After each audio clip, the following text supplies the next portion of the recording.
Ever since Pedro Delgado first entered the Tour de France in 1983, he dreamed of becoming only the third Spanish cyclist ever to win.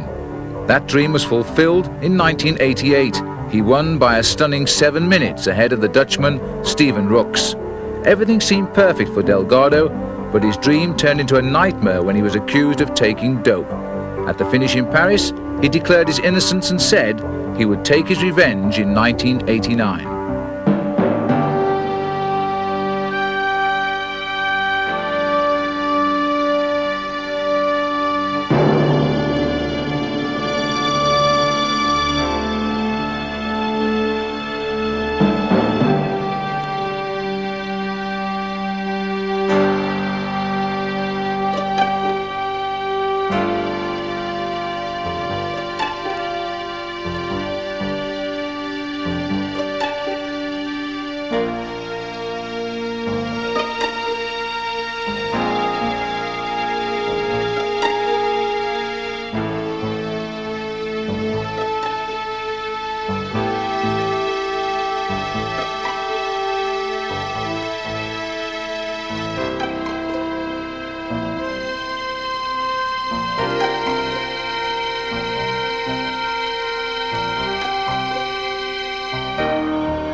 The 1989 Tour opens with a prologue time trial in the city of Luxembourg.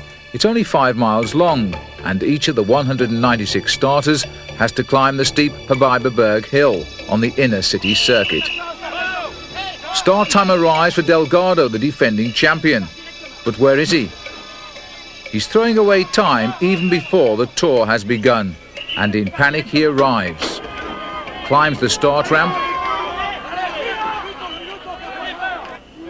and 2 minutes and 40 seconds later races away along the Avenue de la Liberté in Luxembourg.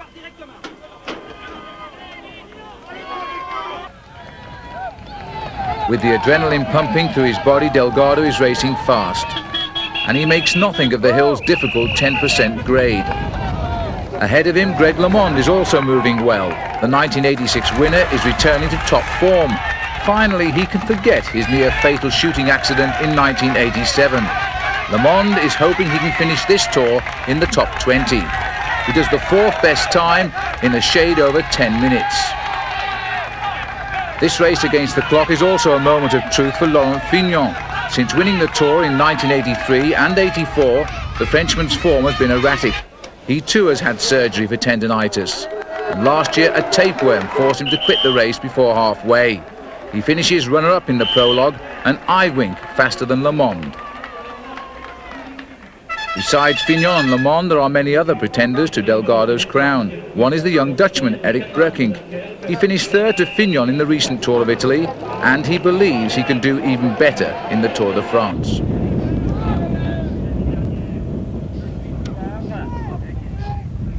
In his steady, power-packed style, Breukink is riding faster than anyone in this prologue. Straight as a dive, he sprints down the avenue to stop the clock at 9 minutes, 54.57 seconds, the best time. Meanwhile, Delgado is racing as hard as he knows to make up time. He's still not aware of his actual loss, but after he finishes with a time of 10 minutes and 8 seconds, the judges will add on a 2 minutes 40 seconds late start. And this puts him dead last in the standings, almost 3 minutes behind the first yellow jersey of the race, Erik Breukink. The opening road race next morning makes a scenic loop of the Moselle Valley before returning to the start point in Luxembourg City. The 84-mile stage doesn't produce much action, except for an early attack by two riders. The two riders are Cássio da Silva of Portugal and Søren Lilholt of Denmark, both of whom have families in Luxembourg. Lilholt manages to stay with da Silva until the final climb into the city, where the Portuguese finally leaves him.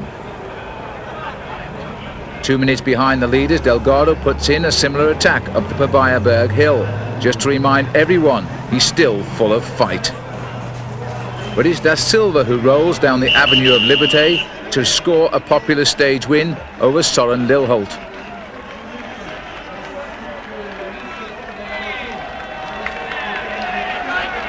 And with his 2-minute advantage, Da Silva also takes over the race lead. Later that day, there's another race against the clock, a team time trial.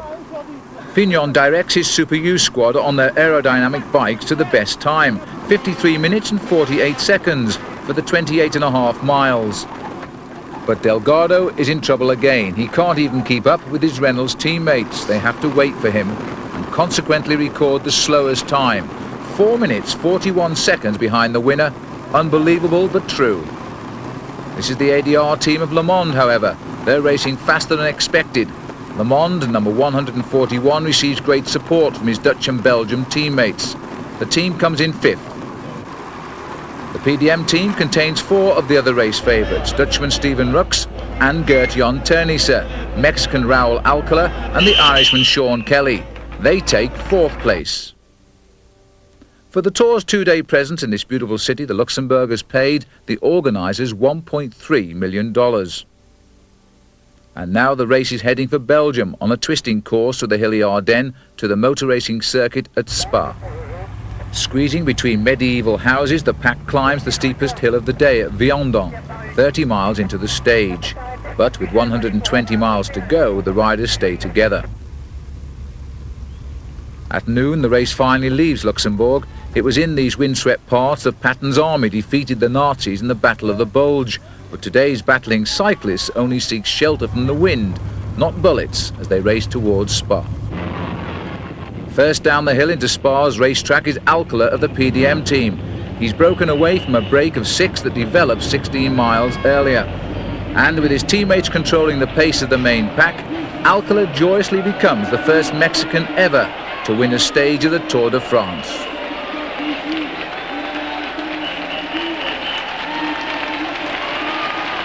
Yesterday, the Tour lost its first rider, a Colombian, and Stage 4, starting in Liège, may provide more casualties. Delgado, who's already lost 7 minutes, is worried he'll lose even more time on the rough cobblestone roads that await him near the end of this marathon stage. Rattling over cobblestones at speeds of 30 miles an hour is an acrobatic exercise. Some riders fall and need wheels replaced by helpers from their team cars. The dust gets into the riders' lungs as well. But still the speed of the race is relentless. The battle intensifies near the end. Even yellow jersey Da Silva is up there. But another rider breaks clear. It's Jelle Nijdam, a Dutchman who's known for his finishing speed, and he gets the stage victory to add to the one he won in nearby Liévin a year ago. Dane Jens Veggerby, he lost 12 minutes. Da Silva receives another yellow jersey. But he'll almost certainly lose the lead on Stage 5, an individual time trial in the west of France. Delgado prepares for this race of truth. His special time trial bike has aerodynamic disc wheels and high gears.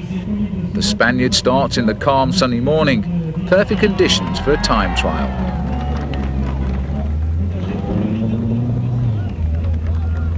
Delgado's one of the earliest starters as the back markers start first, and he's almost 10 minutes behind Da Silva on overall time. The race leaders include Fignon and LeMond, and they won't start for another 4 hours yet.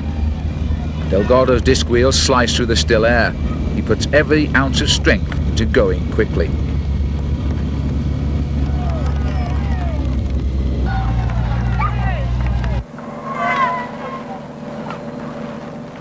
"13 miles into his effort, Delgado races past fishing boats in the ancient port of Dinan. He then crosses a narrow medieval bridge and heads into the hills. The crowds lining the short climbs realise that Delgado is riding faster than any of the earlier starters. He covers the first 14 miles in less than 30 minutes. Already he's more than a minute better than anyone else.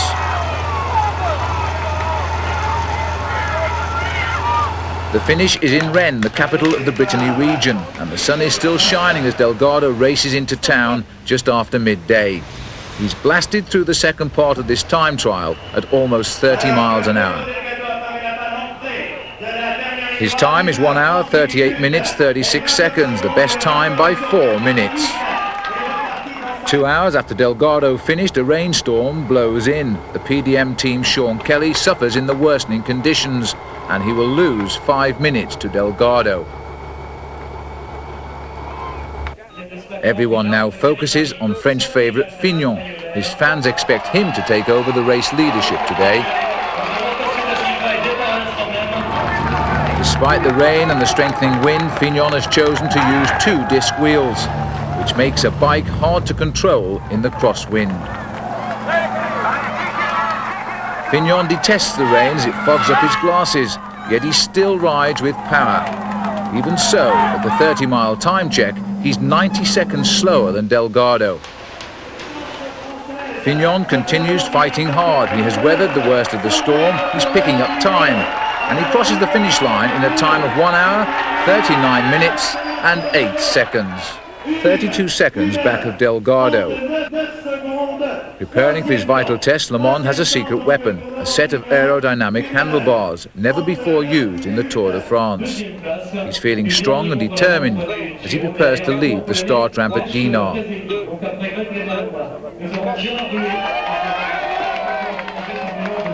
LeMond feels relaxed on his new bars, which support his elbows and bring his body into a more streamlined profile.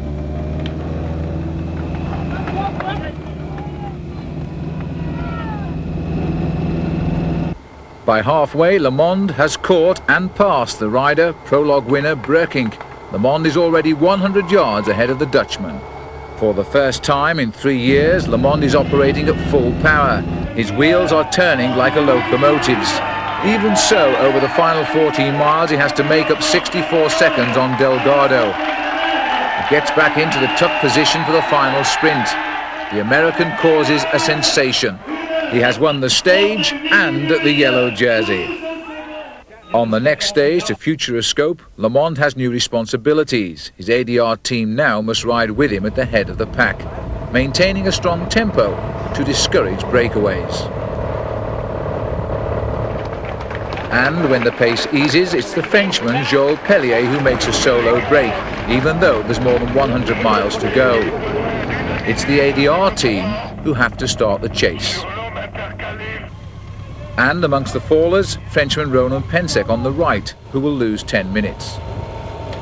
Even the yellow jersey is active in the later attacks behind Pellier, but despite a sudden storm before the finish, Pellier, who was 10 minutes behind LeMond overnight, wins the stage by a minute, as the rain beats down on the geometric buildings of the Futuroscope theme park. LeMond and his men have another rough day in front of them on stage 7, 160 miles to Bordeaux. It's not a pleasant prospect to set out in heavy rain knowing there's 7 hours of riding in front of you. But the miserable conditions don't deter 13 riders from attacking. There's a fierce chase and another crash. Kelly has fallen with teammate Raul Alcala. The Mexican has cracked a rib, but he will catch up with the pack again.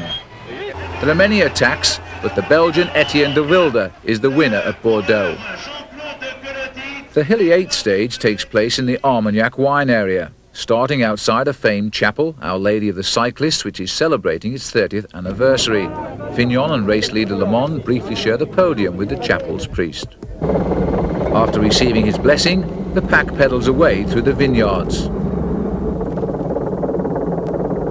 After 40 miles, a breakaway group of 4 moves ahead. They work hard together and just stay clear of the pack until Pau, where Irishman Martin Early, a teammate of Kelly, phlegmatically wins the stage from French champion Eric Caritou and Michael Wilson of Australia.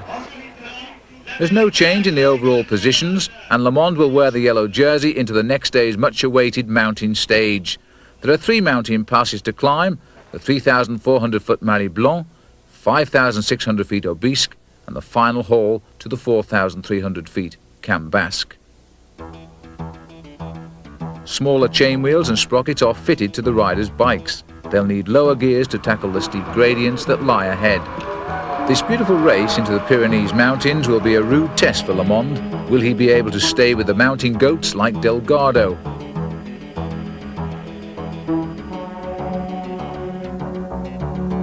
In the early stages, the Americans on the 7-11 team set the pace. They're hoping for a good performance today from their leader Andy Hampston, but their presence also gives moral support for LeMond.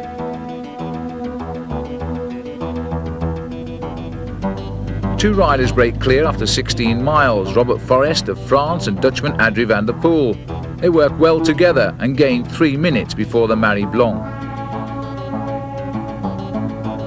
On the climb, Forrest has problems with his bike, leaving van der Poel to continue alone. Forrest switches to a spare machine. And after 3 more bike changes, Forrest rejoins his Dutch companion a mile before the summit. But behind there are problems for Forrest's Fagor team leader, Stephen Roche. Irishman Roche is returning from injury after winning the Tour de France in 1987. Today he's hit his injured knee and is fighting the pain of the climb with teammate Paul Kimmage alongside. As sweat drips from his nose, Roche loses ground. He'll concede 10 minutes today and pull from the race tomorrow. Meanwhile, Forrest continues his charge in front. He drops van der Poel.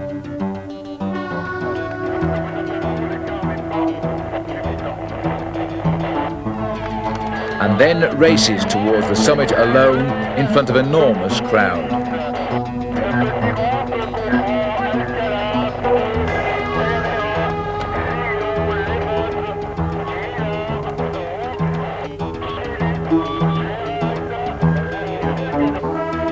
As the Tour radio reports, the pack has split, with a small group being led by the tall, thin Ternisse, the short Swiss Beat Breuil, Fignon, Kelly in green, and LeMond in yellow, of course.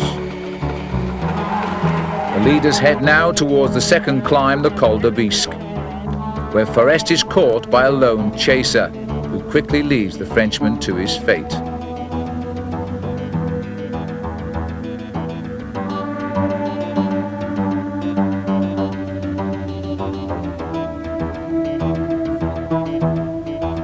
And the man now in the lead, it's the Spaniard Miguel Indurain, a rising star of Spanish cycling and a devoted team lieutenant for Delgado. Indurain climbs the 10-mile-long Obisque with great confidence, more than 2 minutes in front of the pack.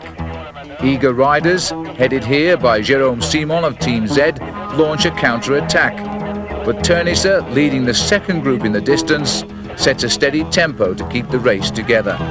In front, Indurain continues his solo towards the mist-shrouded summit of the Obisque, nearly 6,000 feet above sea level. The fans have been waiting here since dawn. The wait has been worthwhile. As he crests the long climb, Indurain grabs a newspaper from a fan and stuffs it up his racing jersey to counter the cold air on the rapid descent below. The 25-year-old Spaniard in the Basque Country is one of the most skillful descenders in the world, and he reaches speeds of 60 miles an hour on this spectacular drop to the valley. When Hamston leads the main pack into the town of Argelès-Gazost, after the 15 miles of descending, Indurain has taken his lead to over 6 minutes. Only 13 miles remain in this stage, but it's nearly all uphill to the final peak, the Camp Basque. On the long gradual climb up the valley of the Cotteret, the leader stays cool, despite knowing that the pack is chasing hard and that several individuals are closing quickly. Fignon's teammate Gérard Rouet sets the pace for his leader, with LeMond tucked in behind them both. Indurain reaches Cotteret, where the grade steepens for the final 3 miles haul to the finish. His fatigue causes him to fluff a gear change, but the young Spaniard quickly recovers. Behind, Fignon is feeling strong and contemplates an attack on LeMond. The Frenchman need only make up 5 seconds to take the yellow jersey. Also in the group are Hamston of 7-Eleven, Rooks and Kelly of PDM, and in sunglasses, the Canadian hope Steve Bauer. But Fignon is beaten to the punch by Delgado. The defending champion has finally reached his beloved mountains and sprints away. The others can't follow, but LeMond is very pleased to still be in the company of Fignon, Rooks and the other top climbers. He is passing his first mountain test with great distinction. And so is Delgado, who's showing his Spanish fans the same aggressive style he showed a year ago.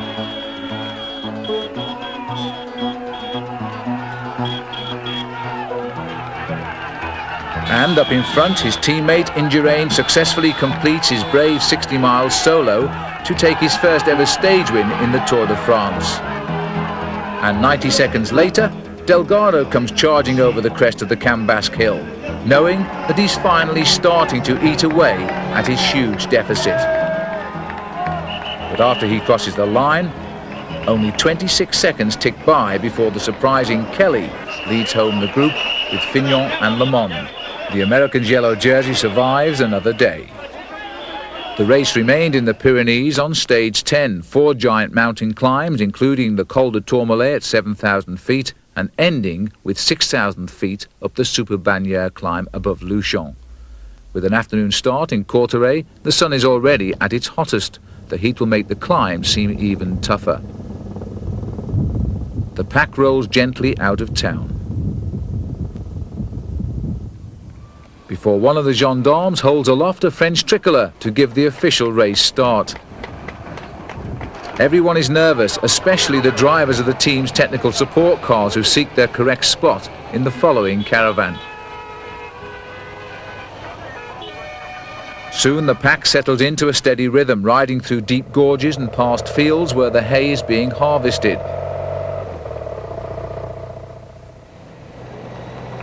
The stage is only 42 minutes old when the real climbing begins, and a breakaway group forms immediately, led by the second French favourite, Charlie Motte, of the RMO team.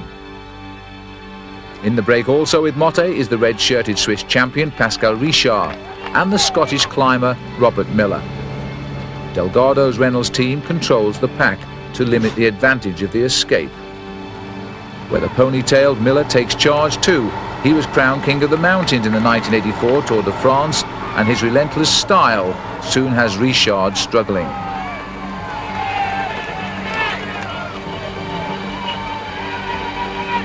With 3 miles of the Tourmalet still remaining, the Swiss champion is dropped. There are no second chances on such a long, difficult climb, and Richard is gobbled up by the pursuing field. Delgado still has his teammates alongside him, while Rooks, Kelly, LeMond, Alcala and Hampston are following comfortably. But Fignon is struggling near the back. Miller's speed at the front of the break is relentless, and Motte can only follow in his wake.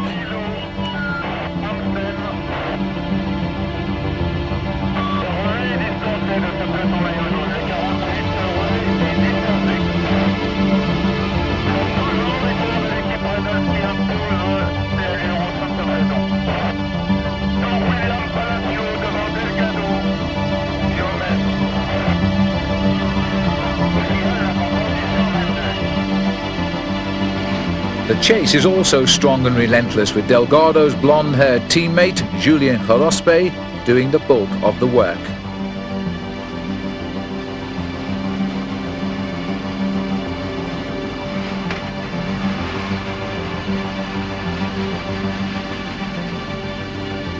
And Miller and Motte can't push their lead beyond a minute. It's proving a magnificent tussle.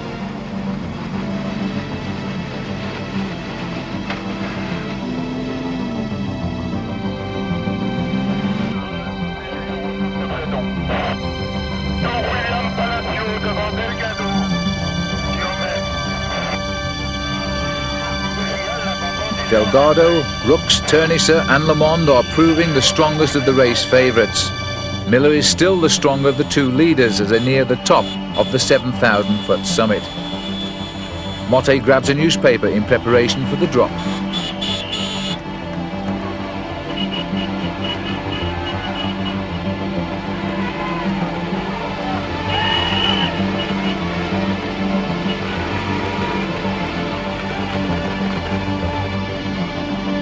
With 2 of the race's most dangerous men up front, the pursuit behind is relentless. As the riders have to stand on the pedals when the grade gets steeper and steeper.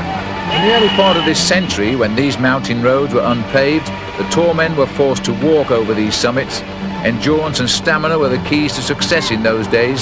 Speed and anaerobic fitness are now more important.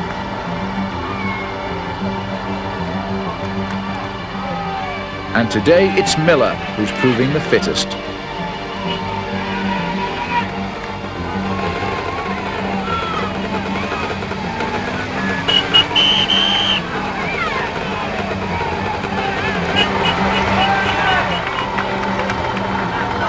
The Scot crosses the summit of the Col de Tourmalet ahead of Motte.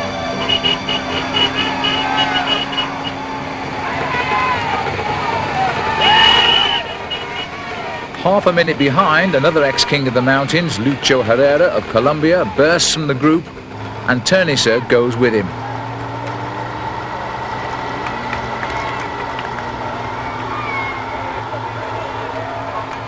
And it's the lanky Dutchman who wins this particular duel. There are still 20 or so men in the front group.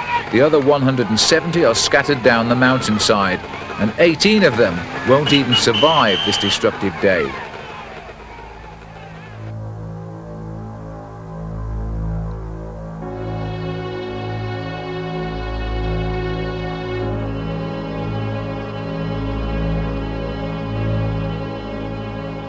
Seeking to gain every precious second, Miller crouches like a downhill skier as he zooms down the Col de Tourmalet with Motte.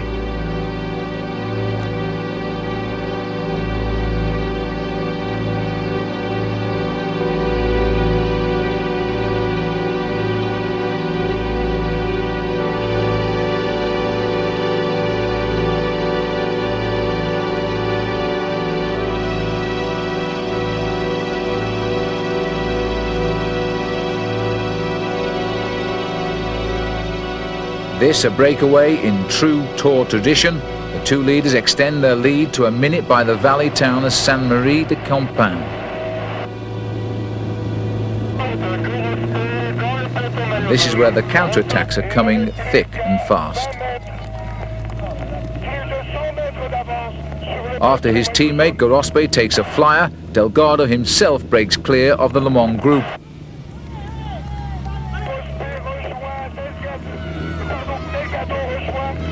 It's a conceived plan, and quickly he joins his fellow Spaniard.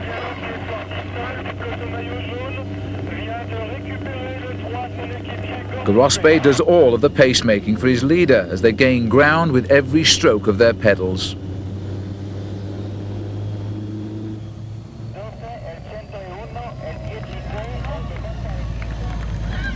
But LeMond is coming in pursuit, but not even Rooks will help the American chase after Delgado.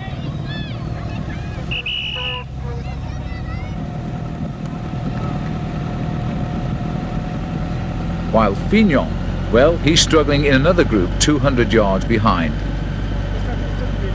They eventually close the gap, but only after a hard struggle. And when the two groups merge, the pace slows dramatically. It looks as though Delgado's escape is proving successful.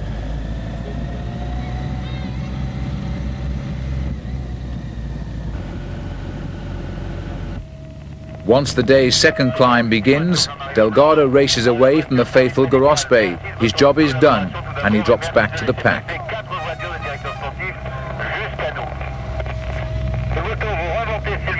Launched so well into the lead, Delgado soon bridges the gap up to the two breakaways.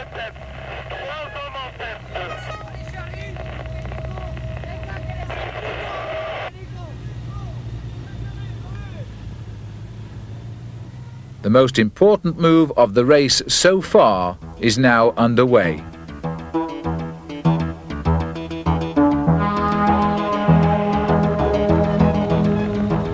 The most dangerous move too, to depose Greg LeMond as leader of the Tour. With this climb, the Aspin, and two others to come, the riders in the main group seem afraid to commit themselves to an all-out chase. Rooks sets a steady tempo, but the teammates of Motte, Miller and Delgado try now to disrupt the efforts. Their tactics work. The pace slows and many riders who are dropped on the Tourmalet are back in the group. But there's no slackening of the pace in the front. Delgado, Motte and at the remarkable Miller are focused on the finish, still 40 miles away. They cross the Aspin summit.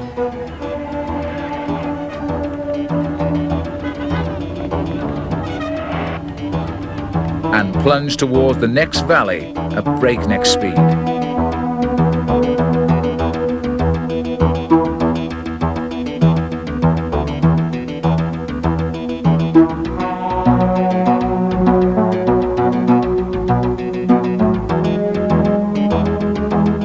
Back on the mountain, the crowds wait more than 2 minutes before the LeMond group comes into sight.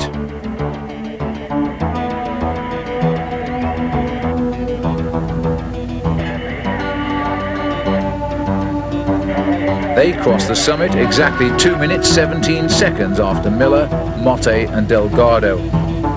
The leaders gain even more on the descent, and they reach the feed zone at Arrow more than 4 minutes to the good. Miller grabs his food bag and restocks his pockets, knowing that he'll need every last ounce of energy on the 2 climbs which lie still ahead. The Scotsman again makes the pace up the 3rd climb, the Péresord, taking the trio farther and farther in front. When the now 60-strong pack appears, the gap has increased to almost 5 minutes. And so Motte, who was only 4 minutes 9 seconds down on LeMond overnight, becomes the new leader of the Tour, on the road at least.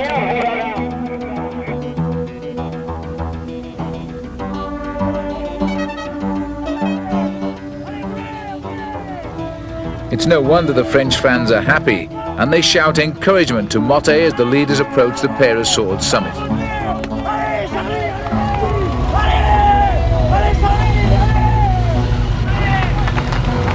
And once again, the man who's first over the top, Robert Miller. They always refer to Robert Miller as the man of the Pyrenees. He has twice won in these mountains, his first ever stage win in the Tour de France in 1984, coming after the descent into Luchon. Now, ironically, he'll finish on a mountain top high above Luchon, the Col de Superbannière.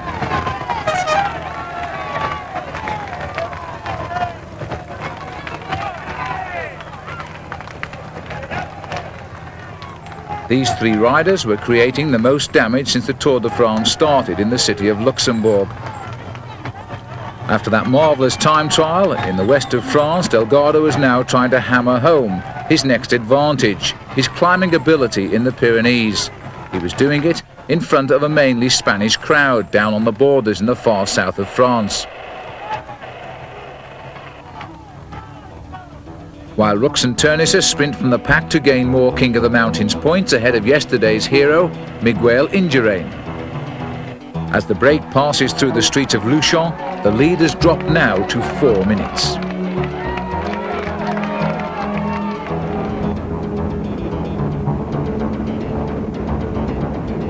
Motte and Miller have now led the stage for almost 3 hours, and they still have to tackle another 4,000 feet of climbing to the finish at Superbannière. A counter-attack is now launched by Dutch teammates Rux and Ternisse. They quickly pull away, causing Fignon in the lead here to take up the chase ahead of the Americans Hampsten and LeMond. Also in this group are the Mexican Alcala, the Spaniards Marino Lajarreta and Alvaro Pino, Gianna Bugno of Italy, and the French champion Eric Caritou. Every man is now digging into his physical reserves.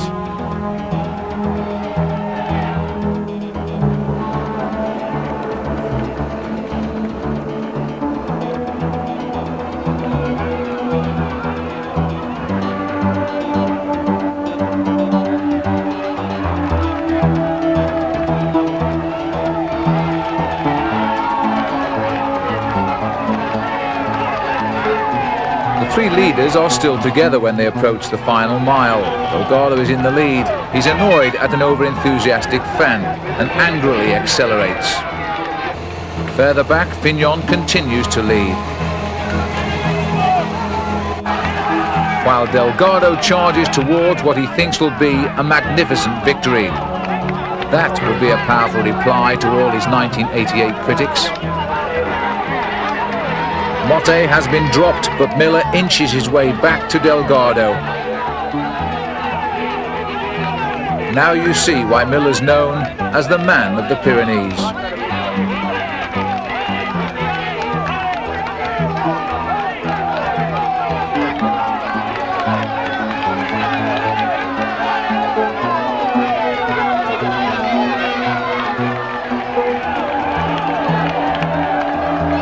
Still more than 3 minutes behind, Fignon continues to push the pace at the front of the next group.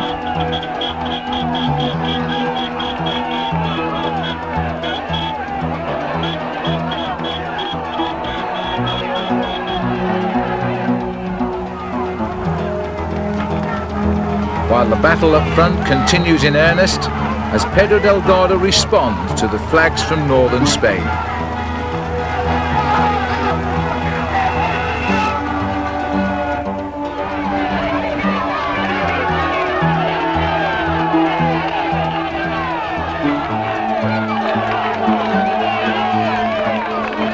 Finally, the finish is in sight. Delgado and Miller both start the sprint.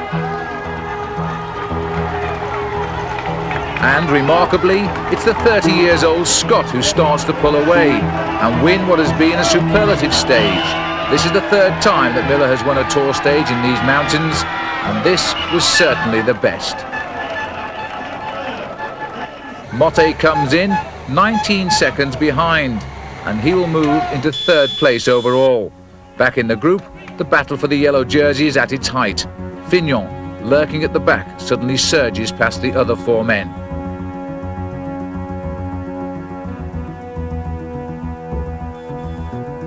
Alcala, Hampsten and Carretou only watch, but LeMond summons up energy from somewhere, and slowly he overhauls Fignon. It's proving an epic battle in the Pyrenees.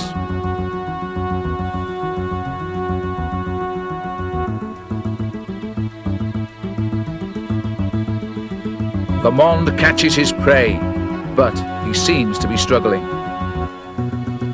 Overnight, these two riders are separated by just 5 seconds. It is still possible for Laurent Fignon to take the leader's yellow jersey away from the American Greg LeMond. Fignon continues keeping the pressure on.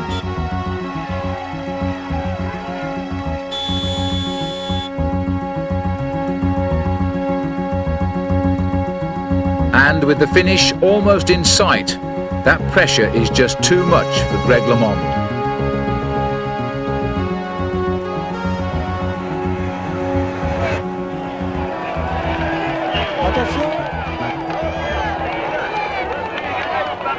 LeMond is joined by Andy Hampsten and Raul Alcala.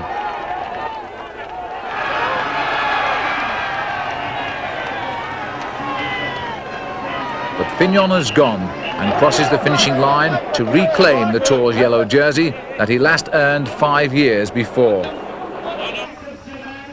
After the mountains battle, stage 11 is expected now to be much quieter. The Pyrenees are gone, and the race moves on from Luchon, a stage of 97 miles. But shortly after the race left Luchon, the pace picks up again, and several men will be dropped, including last year's third-place Tour finisher, Fabio Parra, who suffers from a fever and quits the race. The speed is relentless, and over 60 miles are covered in the last 2 hours. In the final mile, the Belgian Rudy Dahnens is 50 yards clear. But his rear tyre rolls off and the pack races by him. The tragedy of the Tour de France can all be felt in the heart of Rudy. The sprint is led out by Canada's Bauer, but the Dutchman Mathieu Hermans comes through to win the stage from Giovanni Fidenza of Italy. On a day of 110-degree temperatures, the long stage from ancient Toulouse should finally give the riders some relaxation. But on the 150 miles route to Montpellier, there is a strong, favourable breeze blowing. An early break is made by Valerio Tebaldi of Italy and Dominique Arnaud of France.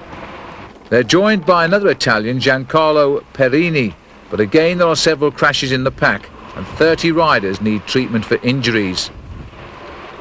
In front, even Arnaud falls. And after 5 hours at the front, the two Italians fight out the finish in Montpellier. And in a close finish, the 24 years old Tobaldi proves the faster. He also won a stage in the 1988 Tour. Another 4 riders drop out of the race, making a total of 42 who've quit since the start in Luxembourg 13 days ago. And today, July the 14th, marks the bicentennial of the French Revolution. It's expected to be a day favourable to the home riders.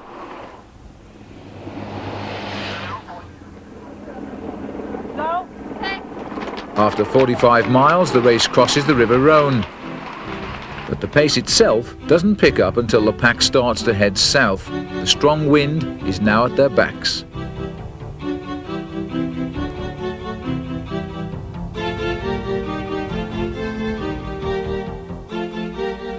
Suddenly there's an attack by race leader Laurent Fignon and third place Motte.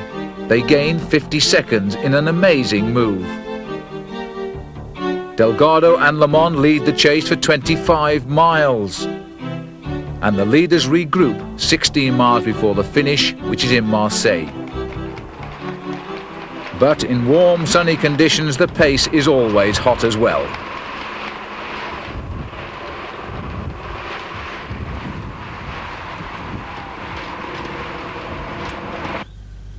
The citizens of Marseille are celebrating their Bastille Day in the traditional manner.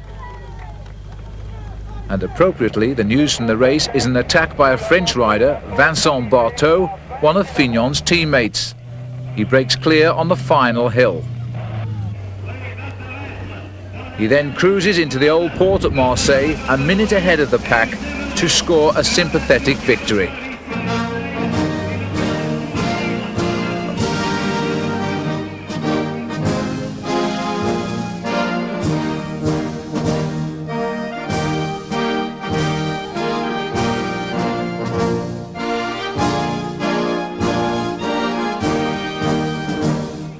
Barteau's stage win enlivens the bicentennial celebrations, which continue long into the night.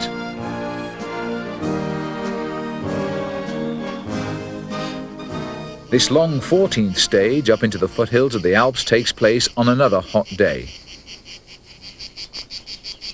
The early pace is not surprisingly slow.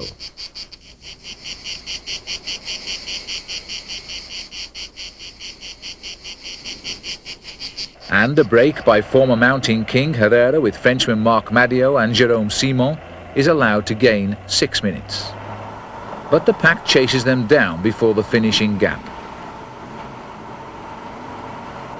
Where, in the final mile, stage 4 winner Jelle Nijdam bursts into the lead and scores another solo success just 2 seconds ahead of the rest. And there's another yellow jersey for Laurent Fignon. But his lead is in definite danger on the 24 miles mountain time trial up to Merlet. This is a big day for Delgado, and as he sets out on his time trial, he thinks about the remaining 2 minutes and 53 seconds that separate him from the yellow jersey. After 2 miles on flat roads, Delgado starts the course's first climb.